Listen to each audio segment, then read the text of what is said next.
দাদা আজকে জয়লাভ করলেন, কি বলবেন বিষয়টা নিয়ে? আজকে মেখলিগঞ্জে এই বিধানসভার সর্বসাধারণের জয় হয়েছে। এটা শুধু ভারতীয় জনতা পার্টির মানে প্রায় 30,000 ভোটে জয়, এটা কি প্রত্যাশিত ছিল? মানুষের জয় হয়েছে। এটা কি শিক্ষা দুর্নীতির কি প্রভাব পড়ছে নাকি? আপনি একটু আবেগঘন হয়ে গেলেন, কি বলবেন বিষয়টা দাদা? এটা কি শিক্ষা দুর্নীতির প্রভাব নাকি? দাদা আজকে জয়লাভ করলেন, কি বলবেন বিষয়টা নিয়ে? আজকে মেখলিগঞ্জে এই বিধানসভার সর্বসাধারণের জয় হয়েছে। এটা শুধু ভারতীয় জনতা পার্টির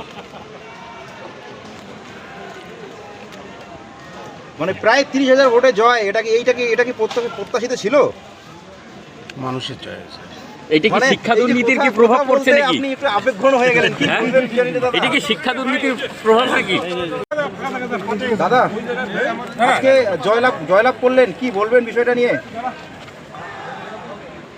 আজকে মেখলিগঞ্জে এই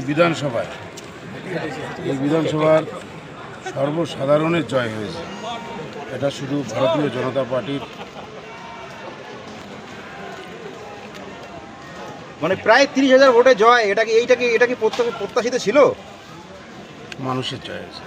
এটা কি শিক্ষা দুর্নীতির কি প্রভাব পড়ছে নাকি? আপনি একটু আবেগঘন হয়ে গেলেন, কি বলবেন বিষয়টা দাদা? এটা কি শিক্ষা দুর্নীতির প্রভাব নাকি?